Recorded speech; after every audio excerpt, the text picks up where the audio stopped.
Hello, and welcome back to Alice Talks Football, and welcome back to another live Manchester United news, transfer news, and update show. Lots of interesting things to talk about, including Amorim and Dalot being related, very distantly related, and very irrelevant, but also kind of funny at the same time. Cristian Orozco, or Orozco, however you say the name, the 17-year-old that we signed to come in next summer, had a phenomenal game today for Colombia against Germany under 17s, a man of the match level performance. We're going to talk about him being the next Moises Caicedo.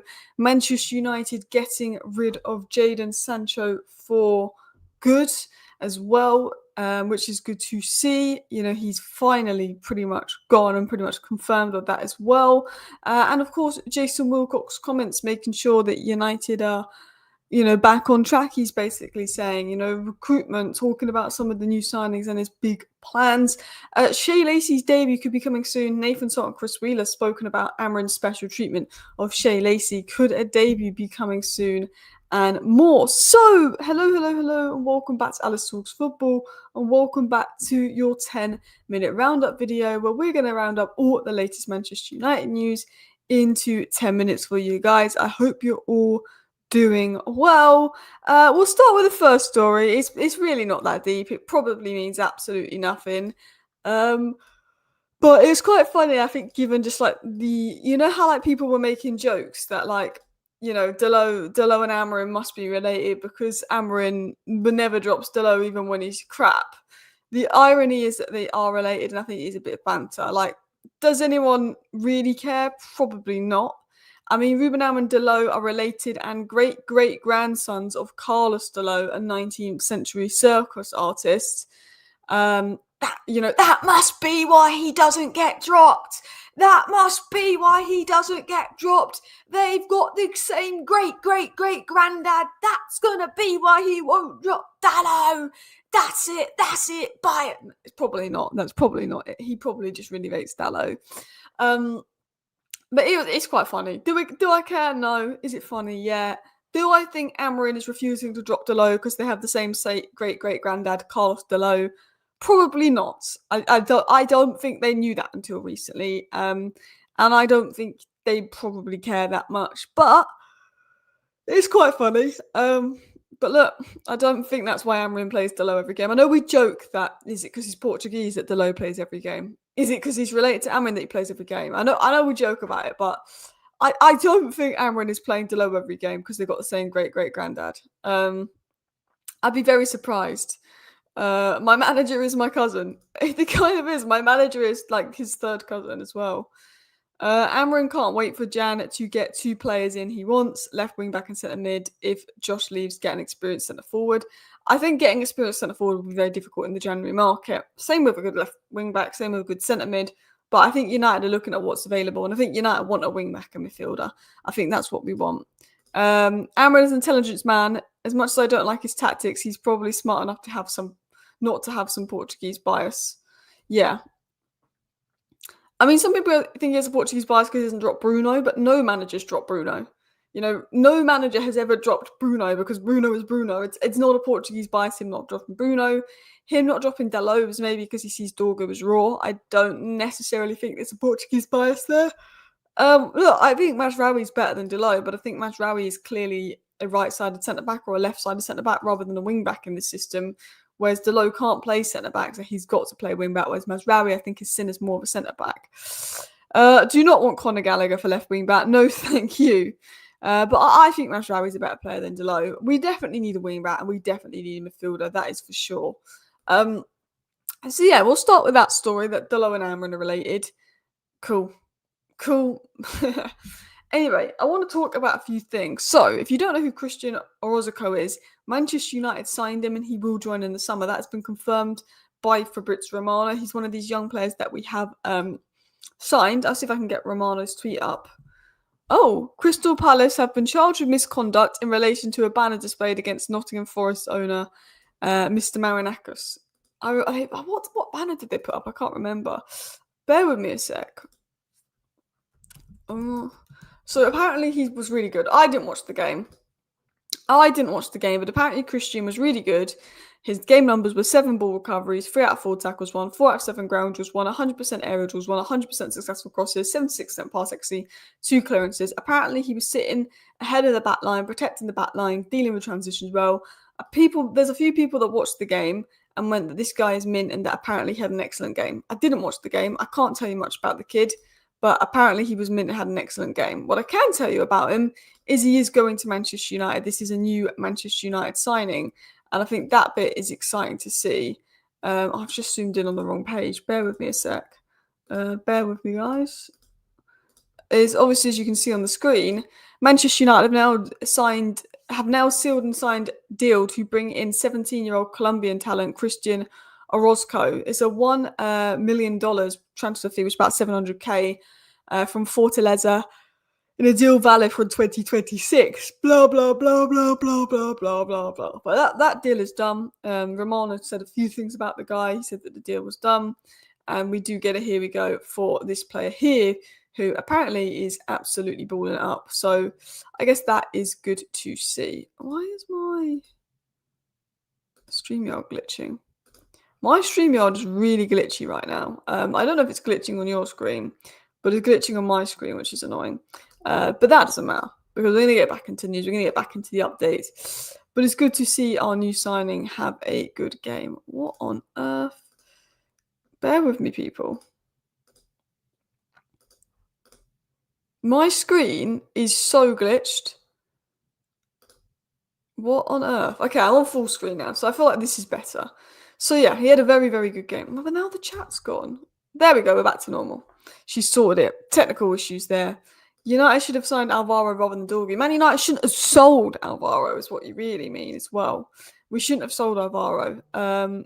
Yeah, big up everybody in the watching. Big up everyone watching. Gas has smashed the likes. Feel free to hit the like button if you are watching right now. Maz with a proper game time could be a beast. I think Mazraoui is better than Dalot. I think Mazraoui is seen as more of a centre back than a wing back, but I do think Mazraoui would probably be a better wing back than Dalot. I think he's just a better player than Dalot. So I would like to see Mazraoui. I don't think Mazraoui is the best left wing back. The thing is, we've got Dorgu that can play left wing back, and we've got Dalot that can play left wing back. And then Mazraoui can play there, but I don't think he's the answer. I think he's a better player than the two, but I don't think he's the answer. I don't think he's a left wing back. Diego Leon can play left wing back, but he's incredibly raw and getting minutes with the under-21s. And Harry Amas is out on loan. So realistically, the best option at left wing back is the transfer window. It is the transfer window. We could try Shaw at left wing back. I've said this. I would quite like to see Shaw trialled at left wing back for half an hour. I don't know if he's got the legs for it. I don't know if it will work. But I think with Leach coming back, with Aiden Heaven, and the fact that Mazraoui and Euro can play left centre back, I would like to see Luke Shaw given a 30-minute trial at left wing back under Ruben Amorim, because I think Luke Shaw could do a good job. I think we need a left footer. Now, you might be asking me why I've brought up this Cristian Orozco guy and the guy that we signed and he's not coming until the summer. One, it's because he had a good game. And two, it's because he could be the next Moises Caicedo.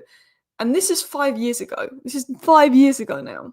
Still the same situation about Moises Caicedo. Man United are in contact with his agents and control the situation. The player would love to join Manchester United and his contract won't be a problem. Now it's up to the club, not a done deal yet. All we had to do was pay up about 3 million quid and we would have had Moises Caicedo. All we had to do 5 years ago was pay up a little bit of money and we would have had Moises Caicedo. Moises Caicedo would have solved a lot of our issues. Would he have been the same player if he went to Man United? Who knows? Would Ollie have given him minutes? Who knows? But Moises Caicedo, we missed out on that big time. So we're not missing out on his regen. Man United, we've missed out on this guy big time. We're making sure we get his regen. That is what United are making sure they do. They missed out on Caicedo. They're going to get his regen. I think United have learnt their lesson. We've gone in for Sekou Kone. We've gone in for Diego Leon. We've gone in for Caicedo. Christopher Vivel is out there thinking, we don't want another Moises Caicedo, Julian Alvarez type situation where we're in for this young player and then we don't get them and they go on to be brilliant. We want to get them. We want to get those top young players. Wife was at the Colombia-Germany game. She said Orozco is legit. That's good to hear. That's good to hear. I can't pretend I've watched him. I really can't. Some people will say, you're a Man United YouTuber with 100k subs. You should be watching these games. I don't watch Germany-Colombia under-17s. But look, I will keep an eye on the player, for sure, and I will watch bits and bobs of him for sure. But everybody that watched the game, and quite a lot of people watched the game, said he was mint and said he was really good. Jacob B said, for a while I wanted Grimaldo, but apparently he sucks at defending like really bad, so don't know anymore. I mean, I wouldn't say he's atrocious at defending, but he's definitely an attacking-minded wing-back, and I do want an attacking-minded wing-back. But I do want some defensive security as well, because we are conceding a lot of goals. Short left wing-back, injury waiting to happen, doesn't have the legs to engine anymore. That's my biggest concern with Shaw, is does he have the legs to play left wing-back? I think Luke Shaw, if you gave him 20 minutes at left wing-back, could probably give us the best left wing-back performance of the season. But I don't think he could give you more than 20 minutes at left wing-back before his legs go. I think if you asked him to play 90 minutes at left wing-back, I think his legs would go. Shaw and Dalot still at Man United is insane. Need replacing ASAP. So Stephen, I think they do need replacing this summer. Missed so many quality players on the cheap those few years. Too much brand and commercial focus on transfers back then. Exactly. Back then, Man United wanted to sign players that were going to sell shirts rather than sign players for the future like Moises Caicedo. And that's something about the transfer strategy that Ineos are trying to change, which I like. Lame says, what about DiMarco from Inter? Good player. I'd be all over it. Don't know if I can see it happening. But yeah, I've realised I am over 10 minutes into this live stream and I haven't even spoken about the title of this video, which is Wilcox confirming rebuild plans and Manchester United kicking out Star for good. So let's go into the main stories to talk about, starting with Jadon Sancho.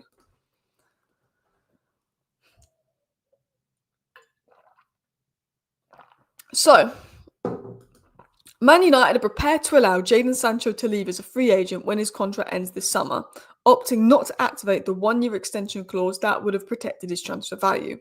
So this was said by Alex Crook, and this has been said by numerous sources, despite rumours that United were going to extend Sancho's deal to see if they could get some money for him in the summer rather than losing him for free. Man United have now said, you know what, good riddance.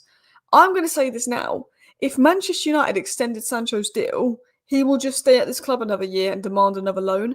Man United almost extended Jadon Sancho's deal because they don't want to lose him for nothing in the summer. They don't want to lose him for nothing in the summer.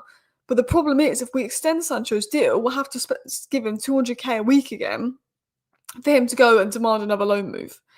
So there's no point extending Sancho's contract, because if we extend Sancho's contract, we're not going to get 15, 20 million for him. We're not. Because he will just say, I'm going to run down my contract another year and get another loan so I can get the big signing on bonus for the next club I join because I'm a free agent. Jadon Sancho's been running down his contract for the last 3 years because he knows the minute he is a free agent, he gets a big fee when he signs for a club. He knows that he's got more flexibility to negotiate higher wages. So that is why Jadon Sancho is running down his Man United contract, because he wants to be a free agent. And if we go and extend Jadon Sancho's deal for 1 more year, he's just going to sit there and run down his contract for 1 more year. We're not going to get 15 million for him. In fact, we might have to pay his wages to go out on loan. Man United are now finally prepared to let Sancho leave as a free agent when his contract ends, and they're not going to activate the 1-year extension, despite rumours that they would, which is nuts, which is good. Do not activate his extension. He has attitude issues. He could have been one of the best players in history. He could have been up there with the Mbappes, but he had a serious attitude issues, and he cared about probably money more than football. And some players do. And I don't want those kind of players in and around Manchester United, where they are rejecting loads of other clubs that would have been maybe a better move for their career so they can stay and make the most money. There's now this, all this drama of him and this sweetie girl. There's drama around him. There's trouble around him. He refused to play for 3 months because when all he had to do was apologise to Ten Hag, he refused to apologise to Ten Hag, so then he didn't play for 3 months. And we'd have Champions League games and Sancho would be on Twitch on his Xbox or PlayStation. Jadon Sancho could have been a great player, but Jadon Sancho didn't have the mentality and mindset to be a great player. Man United have ruined a lot of players, but I don't think we ruined Sancho. I think Sancho finished his own career with his greed, I think. And I'm glad that United aren't looking to extend that contract. I'm glad they're not. More dramatic than Garnacho, yeah. At least Garnacho. The thing is, the difference between Garnacho and Sancho was Garnacho was a bit of a brat, but Garnacho wanted to play football and was just desperate to play football and desperate to prove a point. Sancho was all about the money. Garnacho was more about the minutes, but they both acted like brats. Nobody's going to pay him huge wages again. The thing is, Chelsea offered him. He's on 225k a week at Man United. Chelsea offered him 200k a week, which is a 25k wage cut and a 4-year contract. and he turned that down. I don't think, unless he has a ridiculous loan spell at Villa, I don't think anyone's going to offer him anywhere near the kind of money that Chelsea offered him this summer. I think he'd be lucky to get more than 100k a week contract when he leaves Man United on a free. I don't think many clubs are going to want to give him more than 100k a week, unless he goes to China, unless he goes to Saudi. I don't think many clubs are going to want to give him more than 100k a week. So I do think he will regret rejecting that big 4-year contract from Chelsea. I think he'll regret it big time. That man scammed a living and the club paid for a luxurious lifestyle without breaking a sweat. Yeah. I mean, Mbeumo has scored more goals this season already in the Premier League than Sancho got in his first season in the Premier League. Sancho's first season at Man United in the Premier League, which is a full season he had, this wasn't, because his second season he took a 3-month break for mental health, which we supported him with, and his third season he refused to play. But in Sancho's first season, he only got 3 Premier League goals, and Mbeumo's already got 4 Premier League goals. Just to put that into context. Garnacho also had ego, was already getting minutes, fallout with the gaffer factored in, yeah. Garnacho's ego and fallout with the gaffer was his issue. Sancho's greediness and laziness was his issue. He had an attitude problem at City, he has not learned. A lot of people saying he had an attitude problem back when he was at City. There was trouble with him being late for Dortmund training or not coming. I think with Sancho, there was always stories that he would never come back to pre-season in the best shape as well. There was always those kind of stories. Do you know what's mad though? Is I stuck up for Sancho so much. Like, I remember Sancho came back for pre-season training in his second season, and people were calling him like fat and taking pictures of him and calling him Fatcho and all of that. And I stuck up for Sancho and I defended Sancho so much because honestly, I think Sancho was probably the most excited I've been about signing in ages. I thought he was going to be the next baller. I thought he was going to be the next big thing. And I thought, Ollie's gone, Ten Hag's come in, things are going to get better for Sancho. People were calling him fat on the internet. People were calling him horrible things. And I stuck up for Sancho so much. And then Sancho obviously doesn't hit the ground running under Ten Hag, but something's not right. Ten Hag comes out and says it's some physical and mental issues. So Sancho takes 3 months off. And every Man United fan, when Sancho came back after 3-4 month break for mental health reasons, clapped Sancho and was patient with Sancho. And Sancho ended his second season quite well at Manchester United and showed some real promise. And while I think that, yes, Sancho was better than Antony, and I couldn't understand why Antony was continuously playing when he was playing shite, Erik ten Hag didn't play Sancho because he didn't feel like Sancho was working hard enough in training, which is valid. And Sancho didn't like that he was dropped, had a drop, called out the manager. I thought, why are you doing that? And then he refused to apologise for it. And he could have played for us again. He could have apologised to the manager. He could have taken that social media post down. And he could have been playing for us again in a couple of weeks, because then Antony went and had that court case and Antony was out for ages. And Sancho would have got minutes and Sancho would have got opportunities to play and prove himself. But he was too stubborn in his own ego to apologise to Ten Hag. And I really got behind Sancho and protected him after his first and second season. I knew he was struggling mentally. But his third season, I felt disrespected. I felt, so what if Ten Hag is called you out and you don't like that Ten Hag's called you out? You can either stop for 4 months and get a move out of the club, or you can apologise to the manager and be playing right wing for us right now, because Antony had some investigation ongoing and we didn't have Antony at the time and we needed you. And he didn't. He dropped and he played Xbox for 4 months. And yeah, that's, for me, that was my big problem with Sancho. I do like pink. Get Ollie in. When he turned Chelsea down, I knew his career was dead. The fact that we had an obligation to buy with Chelsea triggered that obligation to buy Sancho, offered him 200 grand a week, which is a ridiculously good wage for a player that's not done anything for 4 years, and he turned that down. That was the minute I knew that he was going to turn down everyone this summer and go and get another loan so we could pay half his wages. Because you cannot tell me that Jadon Sancho turned down Chelsea because he dreamed of playing for Aston Villa. You cannot tell me that. Jadon Sancho turned down Chelsea so we can make an extra 20 grand a week at Aston Villa on loan. He didn't think, no, I'm going to turn down Chelsea because Villa's the club I want to play for. No, he was a Chelsea fan. He grew up in London. He liked Chelsea. It was about money. And look, some footballers, they care about money more than their careers. They want to build generational wealth. Fair enough. But at Manchester United, we don't want players that would choose money over their career. What Erik ten Hag said wasn't even a big deal. Literally told him to step up in training. Literally, he dropped Sancho and said, you need to step up in training. And the reason Erik ten Hag dropped Sancho and told Sancho to step up in training was because Erik ten Hag thought that if Sancho got a kick up the arse, the really good Sancho we saw at Dortmund would come out. Erik ten Hag was harsh on Sancho in that sense because he thought Sancho needed the kick in the arse to be the Sancho that he was at Dortmund because Erik ten Hag knew how good he was. But instead of that being what gave Sancho a kick in the arse, which it should be, it made Sancho drop. If I was Sancho, that would have given me a big kick in the arse and I would have put my head down and wanted to work twice as hard to prove the manager wrong. But he didn't want to do that. He wanted to have a strop and blame it all on the manager and get a move. He didn't want to work twice as hard to prove the manager wrong. And Erik ten Hag said that thinking that will get response out of Sancho and maybe he'll work twice as hard. But he didn't. It's a short career and he's wasted so much of it. And it's a shame. Because I generally thought when we signed him, he was going to be one of the best bits of business we'd done. I thought we had a world-class player coming in, and I'm gutted. Shall we talk about what Jason Wilcox had to say? Jason Wilcox has said a few things that I want to dive into.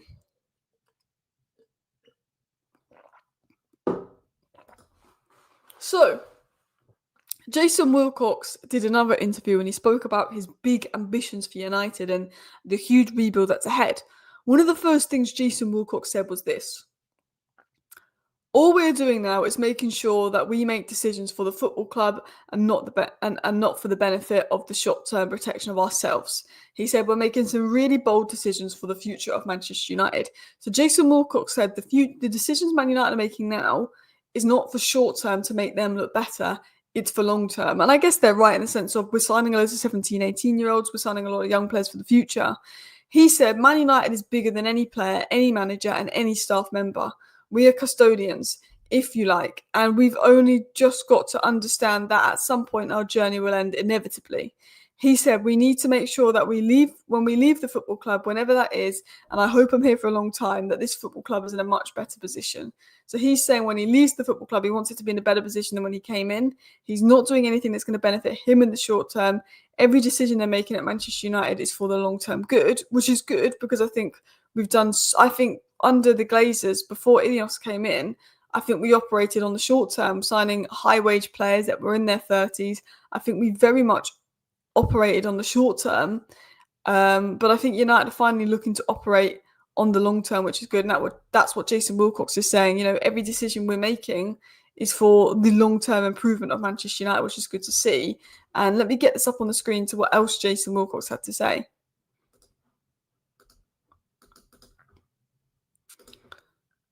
Jason Wilcox also said, right now I'm having weekly meetings with recruitment team on the different profiles, the age bracket and the cost. Are they attainable with Ruben Amorim as well? So it's a really joined up approach. He said, when we sign a player, there are so many people involved in that process. The data team are involved in the process, and then we focus our attention on certain players. So again, Jason Wilcox is confirming that he's having weekly meetings with the recruitment team on different profiles and with Ruben Amorim as well. Now, interestingly, Jason Wilcox said it's not that I just decide we're going to get this player. Multiple people look at the player, look at the data, have conversations about it, and then decide what player Man United are going to go for. But Fabrizio Romano confirmed last week that United were having meetings around January transfer targets and that Ruben Amorim had a meeting with Jason Wilcox. Jason Wilcox himself has now confirmed today he's having regular meetings with the recruitment team ahead of the January window, and he's having meetings with Amorim. So the reports coming out that Ineos are planning for the January window is true, which means Ineos are looking to spend this January, which is good. But you've got to remember that not all players we want will be available in January. But also that's a suggestion that Ineos do back Amorim if they're looking to already spend some money on him in January.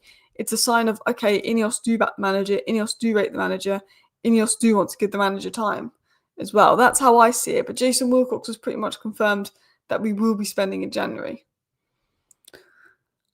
Sancho blamed everyone for his fallings. The David De Gea comparisons aren't valid. Two players from different eras. David De Gea had nothing to prove. I agree. Who on earth is comparing David De Gea to Sancho?